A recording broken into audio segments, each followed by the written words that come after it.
First of all, it's great to be here and to feel this extraordinary vibe and to have been inspired by the young people that have spoken already, and just want to acknowledge that. And also to acknowledge the traditional owners of the land and pay my respects to elders past, present and emerging. We're going to be joined up here in a moment by some more astounding folk, which is just fantastic. But in the meantime, I just thought I'd do a little bit of a framing piece.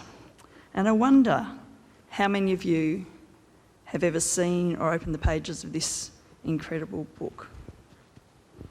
I'm going to leave it somewhere so that you can have a look at it, because it's pretty special. Home offers the drawings of Syrian children who have witnessed and survived untold trauma. Each child has sketched a simple image of home, their Syrian home. While some pictures show dreams of rainbows and gardens and safer places, others show weeping sons, broken hearts, wounded baby brothers and sisters, and houses under bomb attack. It's hard not to look away from those pictures, they're so confronting. But the fact that the world largely did choose to look away, not to listen, and critically not to act, is a response that's hard to reconcile. At home in Australia, I've done some work over a number of years across cities and towns and remote places, walking alongside community to help enable and lift up community voice, to try to create change that will last for generations. Often that work has been centred on the child, and while I've seen some golden moments and some golden times of community and governments holding children really firmly at the centre, things like children helping create whole of community plans for their own future, children that act as community connectors to lift up the voices of their friends and peers. And while I am wholeheartedly excited to be a part of this huge movement at Logan, where I'm witnessing us becoming the world's most playful city, by and large, I consider that as Australians we remain unpractised largely in the art of listening deeply to our children. I believe that the pace of our efforts, that stolid mind frames which we hold on to, the limited expectations we have of children, and our adult assumptions can restrict the creativity, the hope and the relevance of the solutions that we're trying to create. And, most importantly, in our haste to intervene rather than listen to the children, our data is not shifting, our children are not thriving, lives are simply not changing. To listen to our children is more than simply a moral obligation.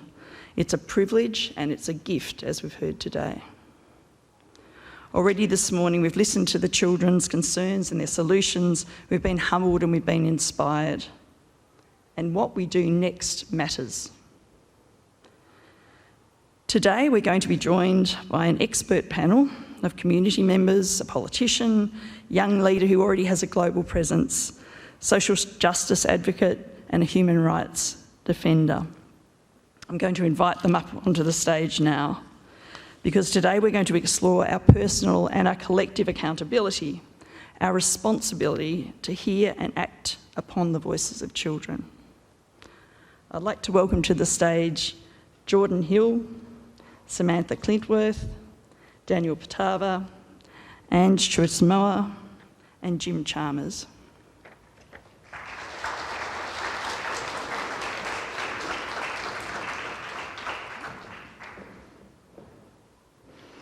We're going to start, I think, with Samantha's presentation. Just to frame that up, I'd like to say that this is going to be a tough conversation. So I'm inviting us all to consider about how we might change our mind frames to really engage in this conversation. We're going to be asking not only if we are listening to the children, but critically how we're acting upon the information and how we're going to involve students and children in creating the world ahead. The United Nations Convention on the Rights of the Child clearly states that children should have the right to say what they think should happen when adults are making decisions that affect them, and to have their opinions taken into account. So we're going to begin a conversation to assess our support of that basic right of a child and to begin to build a way forward. Samantha's going to help us to do that. I'd like to introduce Samantha to you. Samantha is a human rights defender and National Director of Amnesty International Australia, and we're going to benefit by her inspiration and over 30 years of experience on a huge quest. Thanks, Samantha. Thank you, and it's an absolute privilege to be here. I would also like to start by acknowledging the traditional owners of the lands on which we're all meeting on today, the land of the Ymca people. Pay my respects to their elders, past and present. I recognise also the past atrocities against the Aboriginal and Torres Strait Islander peoples of this land, and acknowledge Australia was founded on the dispossession of our First Nations people. Sovereignty has never been ceded. It is, was, and always will be Aboriginal land. This place is special to me as well, particularly in the context of the conversation today. This is the land on which I learnt to play. I grew up in Slacks Creek and lived the first 2 decades of my life here. I also had the privilege of returning here in the last 2 decades to work for a number of community services doing fantastic work in the Logan community. I would also like to acknowledge the courage but also the wisdom of Geordie, Alana, Katana, Charlotte, Jackson and Bella, as well as our fantastic MC and other children who shared with us their wisdom and their insights. And I challenge everybody in the room today to ensure that we do more than just listen, because listening simply is not enough. We have to listen and then act, because if young people can't see that their words, that their courage actually creates a difference and has influence on our behaviour, then they will simply stop talking to us. As I said, I'm thrilled to have the opportunity to be here. I've spent more than 30 years in the child protection, domestic and family violence, child and family services, and now human rights space. I'm a passionate advocate for children's rights, but also as a psychologist, I'm a firm believer in the critical importance of play. I'm also the mother of 3 boys. The session today focuses on the accountability to the child's voice. Can I start by saying that Amnesty International, whilst committed to this work, still, like all of us, has a very long way to go. Australia and the world more broadly desperately needs a human rights approach, and central to this is an effective child's rights approach, not just to children's development, but a child's rights approach to our economy, our society, our polity and our culture. Whilst Amnesty welcomed the appointment of an Assistant Minister for Children and Families in the last days of 2017, and of course the subsequent good work that has been undertaken in this space, it is telling that the current government went for 4 years prior to this without anyone in government representing children, a third of our country. Of course, representing children is not enough. We need to have children's voices at the centre of the decisions that impact them. Children can't vote, but it is not just in the political sphere that children are not heard. This silence pervades our economic, social and cultural dimensions. I will not dwell on these failures, but it is also worth mentioning the opposition that Amnesty has faced in our efforts to raise the age. Since 2016, Amnesty International has led the campaign in Australia to get 10-year-olds out of prison. The Committee on the Rights of the Child have recommended that children under 14 years of age should not be in prison.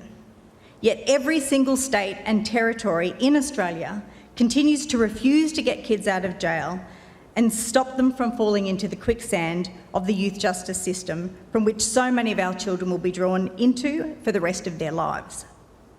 Today, when you woke up, more than 600 children across our country under the age of 14 woke up in prison. Nearly 80% of these jailed children are Indigenous. In the Northern Territory, over the last 12 months, every single child detained there for longer than a week under the Gunner government has been Indigenous. It is telling that the former Attorney General and the Coalition of Attorneys General meeting last year continued to refuse to take the most basic and responsible course of action. Amnesty welcomes the moves recently by the ACT government to put an end to this inhumanity and raise the age of criminal responsibility to 14. Their decision reflected many of our calls in our new report outlining a roadmap to do so. Getting kids out of jail and the prison system is crucial and suggests how far we have to go. But even this campaign is not one that will deliver child's rights in this country. A child-centred approach is what is needed, and meaningful and effective consultation is where to start. At Amnesty International, we have commenced a process of advisory groups constituted of people with lived experience to advise us on our campaigns and areas of work. These experts play a crucial role in not just telling their story or being consulted, but in developing and directing and delivering our strategy. We will adopt this approach in relation to children as we have in relation to our Indigenous communities and refugee and asylum seeker communities in the campaign space. We have also adopted a youth advisory group in our activism space to help inform us around how we should be leading activism across the country, with youth rights at the centre of that approach. In relation to the way that we meet and the way that we interact with our global movement at Amnesty International, we've also introduced quotas. So an example of that quota would be at our Global Assembly. Each section or each country across the world that has an amnesty section within the country is entitled to send 2 or 3 representatives to our Global Assembly, which is where we decide on our policy positions and on the rights positions we're going to take. Depending on the size of the country, it's 2 or 3. So for Australia, as a larger amnesty section, we get to send 3 candidates. One of those candidates must be a child or youth representative. So at every single one of those meetings, if you're a smaller section and you send 2 delegates, then of those 2 delegates, one of them must be a child or youth representative. So at our last Global Assembly in September this year, there was the chair of my board, myself as CEO, and a youth representative. And so we ensure that at least a third of the conversation, if not a half of the conversation, is led by children and young people so that their rights are at the heart of everything we do.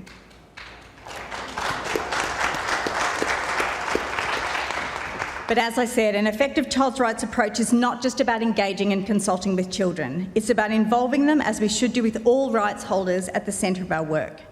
A principle that guides us in all of our areas of our work and keeps us accountable is the very principle that was on one of the early slides today: nothing about us without us. Involving children in our work to achieve a child rights approach starts with recognising that there are different levels of involvement, that there is need to build capacity in children to foster this involvement, and this capacity building is not just for children who we need involved, but for our staff, our volunteers, our board, and other people that we work with. This alone is a very significant piece of work. Education is one of the biggest barriers to people experiencing their human rights, and education is an even greater barrier when we talk about vulnerable communities and when we talk about children experiencing their human rights. And when I talk about education, I'm simply referring to the fact that we need to know what our rights are in order to stand up for them. Children need to know what their rights are in order to stand up for them and advocate for them. And I was thrilled to see Rosie's Early Learning Centre in the Inspiration Station over there talking about a conversation with 3-year-olds about the Convention on the Rights of the Child. Brings tears to my eyes and makes me really excited about the generation of young people that are getting an education that I had to wait till I was in my 20s and 30s to get. There are many other facets to involving children towards a rights-based approach. Being clear on our objectives, identifying the appropriate cohorts, building capacity, and changing organisational and community culture. But it also comes down to effectively resourcing the work. Just wanting to do it, just being committed to do it, isn't enough. We have to allocate resources or it's not going to come to life in a powerful way. And we're going to find ourselves at risk of our efforts appearing tokenistic to the young people who have been courageous enough to advocate for their stories. Progress in this area is critical. We must acknowledge that children and young people are experts in their own lives. They have a body of experience and knowledge that is unique to their situation. They can teach us and help us look at things differently. We know that initiatives designed for children and young people are more likely to be effective if children and young people themselves participate in the development and implementation. I know there will be many opportunities throughout the following days and sessions to explore strategies and commit to doing better as individuals, organisations and communities, and I challenge us all to do so. Thank you.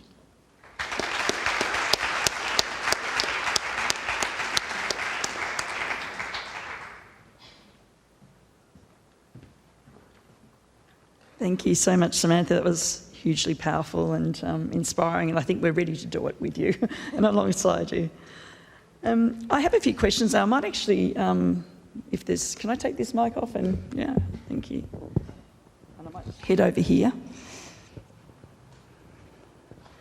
And I'm going to start off with a question of all the panel members, if that's possible. Can't see something. Oh, sorry. Okay.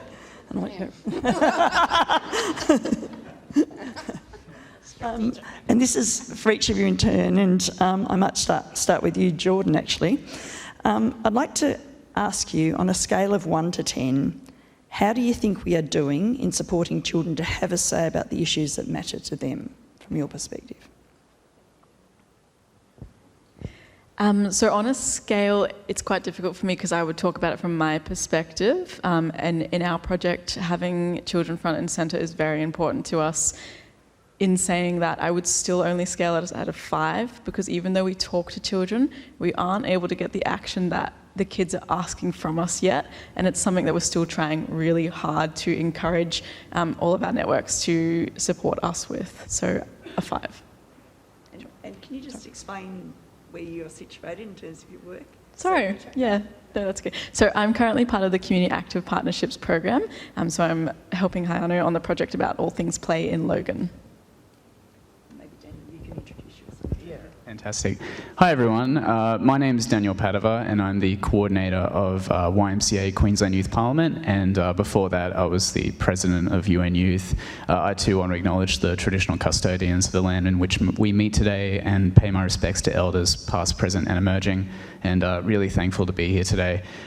Yeah, so I guess to answer your question, I'd probably say a solid 5 as well. I think young people today are better off than any other point in human history, but we still have a way to go when it comes to listening to young people. And I think young people are perhaps disenfranchised and perhaps maybe disengaged with politics. And that's where we come in. We want to get young people interested in leadership and get young people interested in the change they can create within their community. So it's about empowering young people and actively listening, because it's about recognizing that the young people are the leaders of today. They're not future leaders, they're current leaders, and it's about giving them a platform to have their voice heard.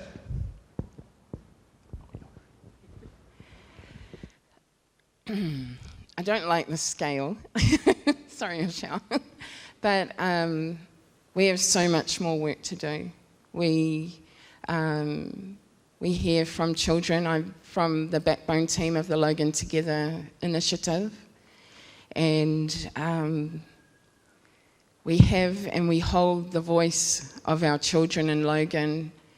And when children say, I want to be safe, and we sit with that and have nowhere for it to go so far that it has made an impact for our children in Logan. So I think we have a way to go. And I'm like Jordan, I get to see an incredible amount of work going on in our community on hearing children and making opportunities available. But it is then that stepping into the action of what our children are saying. So, yeah, 5.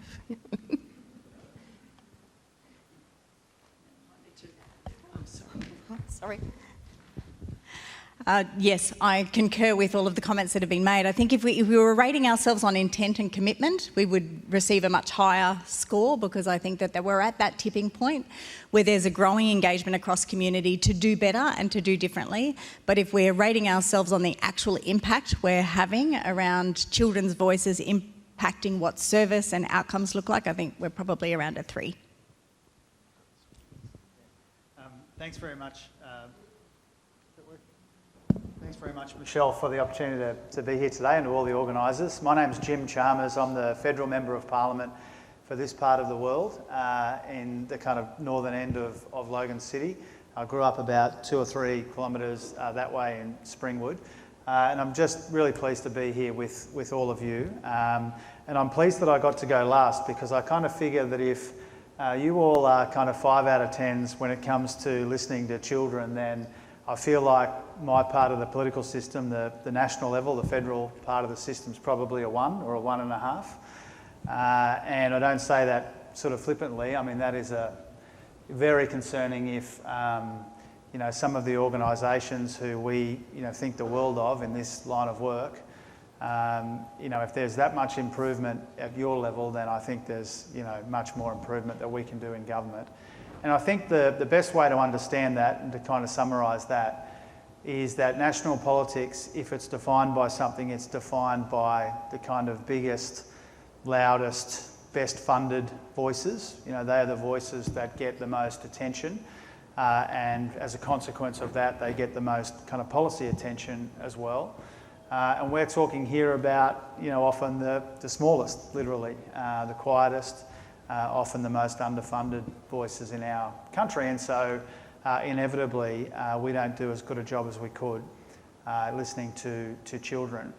I think if you want to take a sort of a slightly more optimistic sense of that, you know, I think that we've been on a journey, we're on a kind of a continuum where, you know, when I started first caring about these sorts of things, you know, how do we break the cycle of disadvantage in this part of the world? How do we change the country for the better?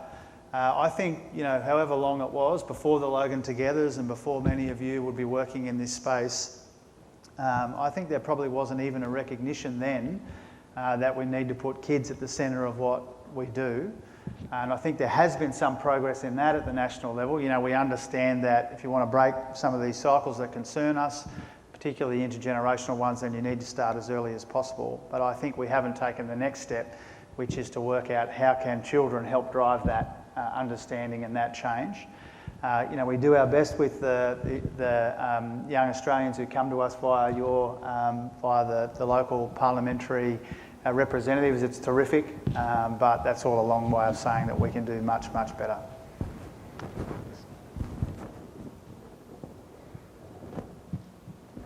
Thank you. I'm going to go to you, Daniel, now and ask a question. You've obviously had a lot of experience in Youth Parliament and UN Youth and so forth, and quite formalised leadership opportunities to share your voice. And so I'm wondering about how you actually developed that voice and that agency. What were the steps that you were able to take? And when did you first know that you were being listened to? And then probably a question about, and what are the pieces that have emerged as a consequence of that? So where have you seen your agency turn into action? So, yeah, sure. Yeah, thank you. No, that's a great question. And Youth Parliaments, it's been a long road. It's been developing over many, many years, and we're really quite thankful and I wouldn't say lucky. We're thankful that a lot of change has been created through Youth Parliament over the years. There's been a few instances in our 27-year history of legislation introduced through Youth Parliament becoming actual legislation. Notable examples here in Queensland include the driver's logbook, some legislation around the regulation of ride-sharing apps like Uber, and most recently with the voluntary assisted dying legislation. That was a Youth Parliament creation that's been championed for decades at this point. So to answer your question about when we first noticed when young people were getting agency, well, certainly something that really helped was to see people listening to young people and to be young people to be respected, not just within the program, but within the community as well. So that's a very important part of our program, and that's something that's central to our work, is making sure that the young people that are chosen to represent the electorates of Queensland are respected as leaders. So they're being noticed by members of parliament, they're being noticed by their community, and stakeholders are listening. And I suppose that's central to all the work we're doing, is making sure that when we are actually listening to young people, those thoughts are actually being collected, and we're following through on our promise of creating change. So I suppose when it all comes together, when the young people bring their ideas together, prepare legislation, and then debate it in Queensland Parliament, that's when you really notice that sometimes these small ideas over many, many months can develop into some real change for Queensland. And Samantha, I'm going to pass to you now. It's in many ways it is that basic human right that we hear from. Well, it is the basic human right that we hear from young people. There are so many, as Jim, you said, that we don't hear from. It's the quieter voices again, those that don't have the opportunity to join some of the formal leadership opportunities that you have. Samantha, can you explain, or do you have any insights into how we find those quieter voices that are lost in systems? Do you have any insights into what we can do to encourage those voices to make a difference? I think there's been a lot of good evidence of that just in the conversations that have been had today. It is really about meeting people where they're at, that when we invite for people to come forward with their voice, we're always going to get the stronger, more dominant, more skilled, more equipped, more resourced people that are able to come to the front. So it's important that we spend time in community, whether it's having listen and learns, whether it's just inviting people to talk, whether we find ourselves in childcare centres or in primary schools, be in the places where children are and allow opportunity for that conversation to happen. And of course, play is one of the most magnificent ways to invite conversation. And one of my very first experiences around the power of play was working as a new psych graduate in a youth shelter for homeless young people. And I actually got rostered the Christmas shift, and I was trying to think what to do on Christmas Day to make it a little bit interesting, and I came up with the idea of having like a lot of old school birthday party game type things. And my boss at the time, the manager of the shelter, who'd been there a long time, kind of looked at me like the green, the new kid on the block that doesn't know what they're doing, and said, I don't think that's going to fly. These kids, they're more mature, they're more streetwise, like that's just going to fall on its face. And I thought, well, what's my alternative? They watch movies and spend time on their own, so I'll give it a go, and if it fails, we just go back to plan B. And we had just the most magical day of that started with a few party games and ended up being playing together well into the night. And for me, it changed the entire dynamic of that shelter and our way of working, but most powerfully, it changed the type of conversations we had. The types of conversations we had when we were playing were deeper. We didn't have to make eye contact, we were engaged in different activities, but I learnt more in those conversations than I had done in all of my motivational interviewing and, clever techniques that I'd learned at university. I learnt more in those playful conversations than I had ever done. So I think being available, being opportunistic and taking advantage and being willing to do something differently. Just as Hayano talked about the fact that children are playing at the edge of mastery, we need to be in that space as well as adults. We need to allow ourselves to be comfortable being uncomfortable and look at exploring different ways of having those conversations. Thank you so much. And I guess there's always then, we're collecting that information, we're learning about the insights, and then it's about creating the channels. Some of those formal channels already exist, but Jim, it would be absolutely marvellous if we could actually gather the voices and collate the voices we already have and share them with government as well in ways that are meaningful and create action. And Jordan, I know that you've spent a lot of time collecting voices in the lead up to the Childhood Summit. Can you talk to us about some of the elements and some of the ways that we as adults, to springboard from what Samantha's been saying, how do we need to be present in order to encourage the voice of the child? Thanks, Michelle. And it definitely is springboarding off what Sam had to say. It might sound a little bit repetitive, but it is speaking with children, is just taking that step back as an adult, trying to remove all of the assumptions that we have, that we know what's best, and that we also understand what the child is saying. And I'd like to present an example of this. In one of the child consultations we had, there was child-friendly cities being built, similar to what's happening downstairs at the moment. And we saw in a building there was a bit of blue tissue paper that was created at the base, and there was conversations internally about what this tissue paper was, that the kid put it there, and it was water, and it must have been a dam, and how amazing is this? And after 15 minutes of conversation, we watched the video back of the recording, and in fact the blue paper had been blown there. So And that's not about, kids have such great thing to say, but the important thing is that we understand it. It's not that we look at what they've done and we assume that we know what they have created. It's about really making sure that we understand from a child's perspective what they've done, because it's so easy to put our own perspective on it and get the wrong message. So that's probably my most important consideration. Thank you. And I'm going to move to Ange now, because Ange, you hold a really critical role in community engagement within Logan Together. I just would like you to share your sense of accountability that you feel when you're speaking with the community and with children to find that voice. Well, I feel really responsible. I'm the mum of 4 here in Logan and a grandson, and being that knowledge holder, and what Sam said about doing things differently, and I'm going to do the same thing, Jordan. It's like not assuming, and so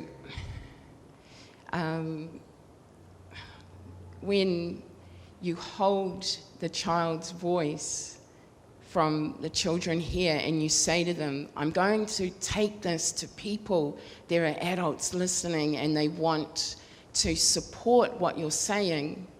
And I've been part of Logan Together since I sat on the stage and the Queensland Community Alliance got some funding to engage with community pre-Logan Together. And I was a community member, and I was in awe of what this could be. And 6 years in now, I'm a little bit frustrated too, because we've got this great will in our city. A lot of the work that has happened with people that service this city, but our community, building their capacity and building their ownership of this voice that could feed into the movement of Logan Together, we need to strengthen that. And so I hold a role within the movement as a sense maker or a connector, but there are so many people here that don't have the same job title, but they hold that voice of those children.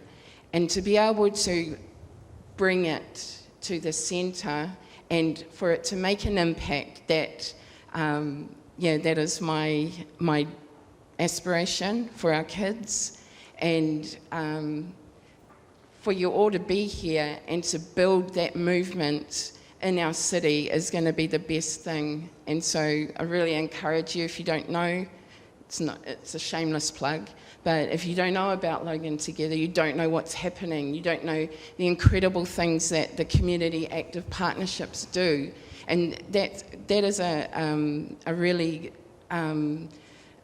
good example of when you put money into something and it grows and our kids are being impacted by it. These are the things that we want to see. But we also want to see it so there is movement within for the children to design it, for our youth to co-design something that will make impact into the future for our children. So I feel an immense responsibility in holding our children's voice and for it to guide what is happening here in Logan.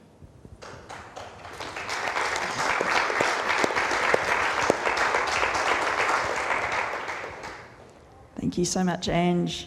I knew that question was for you.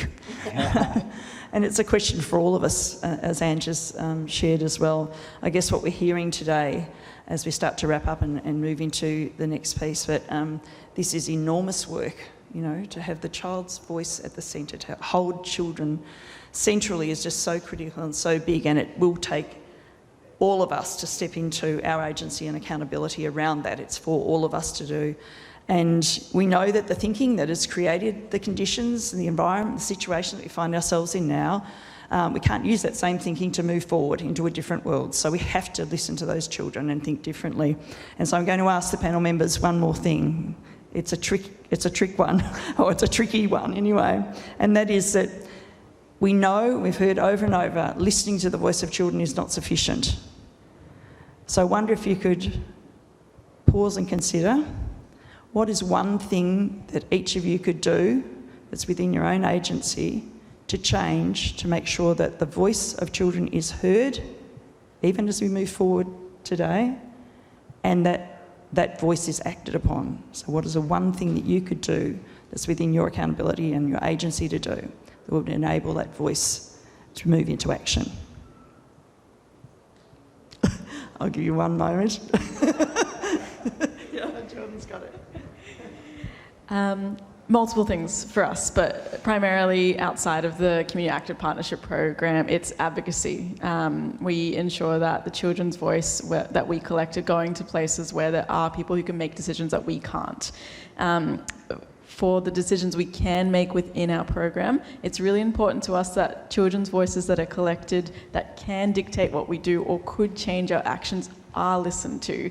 We did a child's voice consultation in Ymca, and that's led to a poster which we asked children about the neighbourhood and play and what they would like to see in the neighbourhood to make it safer and for them to play more. And it gave us some answers that meant the next time that we're doing projects in Ymca, we can really think about what did the kids tell us and how can we make sure our design reflects what they've told us. Yeah, I think something that we are always aspiring to at Youth Parliament is to be more representative of young people. And when we only have one young person for every electorate, that obviously leaves many, many young people who are not represented within that cohort. And unfortunately, and this is unfortunately very often the case, that the young person with the loudest voice, with the most opportunities, is the one who is often at the front, who's often selected. They have the loudest voice, so they're often listened to. So something we're always trying to do is not just consult with the community, but look for young people, reach out to young people and tell them that their voice is valued and also that we're willing to listen. I think very often leadership and politics is a very sort of scary thought for young people. So it's about explaining to them that your voice really does matter, and we're going to listen, and making sure that those voices are given a platform, because, like I said, it's not enough to just have one young person representing thousands of people. It's about making sure that every young voice has value. Sam talked about bringing like an equal amount of youth or children representing when they go away. And so I was thinking of a blue sky thought, which was that, because in our meetings and everything that we do and we gather with Logan together, we need those children there. Michelle put a challenge out to our leadership table a little while ago, and she said, if those children ran through that door smiling and skipping, could you say right now, you've made the right decision? And so that really, there was a lot of contemplation in that room. And I want that to happen every time we have to make a decision for our children, that we imagine them running through. They've had the best possible opportunity to play, to explore things that they may never have had an opportunity to do before. So to keep that in mind, I want that to happen in Logan Together. I want that to happen even broader. But right now, for me, it's Logan. But to have representation and to have people that carry that voice, that will always stand up for the children, that will always stand up for what people say hard to reach. I am responsible to put on, a friend of mine would say, just put your big girl pants on and get out there. So I have to step into places where I feel like maybe I don't fit. Maybe maybe they will think I'm some uneducated person from Logan. So I need to have the courage, because I've got a little cape here, and I'm representing the children of Logan, so I need to stand up and do that, and that's what I'd like to see.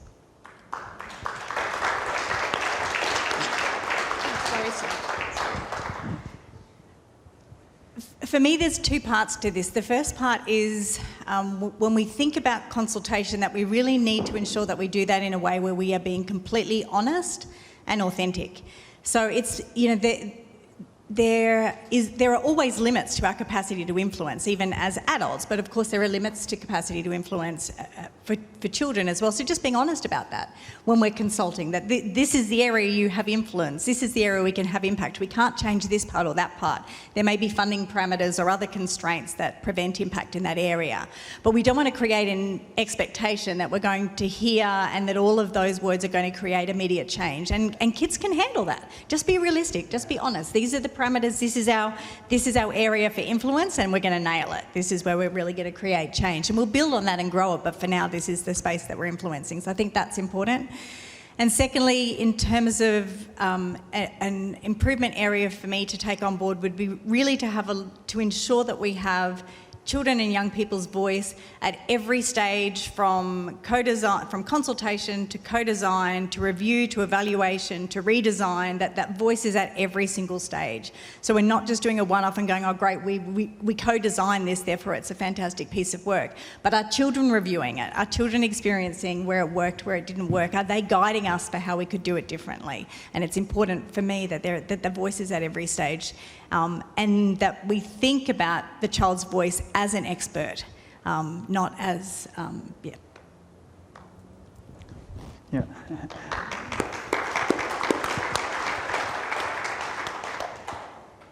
Thanks very much. Look, a couple of things that I picked up from this conversation this morning, which leads to what I think we can do better and I can do better. It goes to really all of the contributions, and that is, and it rings true to me, not just kind of as a politician, but as a parent. I've got 3 little kids, 6, 4 and 2. And one of them is about Sam's point about our expectations of the kids, expectations of children. In my experience, they will generally meet your expectations for them, high or low. And so we shouldn't have a set of assumptions about what they're capable of telling us. We should give them the best available opportunity. But also, and I noticed this with my own kids and in some of the forums I'm involved in, you get way more out of listening to kids talking to kids than kids talking to you. And whether it's the UN forums or the youth parliament or some of the other things that I've been associated with over the time, a very structured, kind of cold one-on-one briefing between an older person and a younger person is nowhere near as effective as listening to 20 young people speak to each other. You get way more out of that. So I think my thing that I can do better and that we can do better in my kind of sphere is to look for more and more meaningful opportunities to listen to children talking to each other and not just seek out those opportunities for children to talk to us.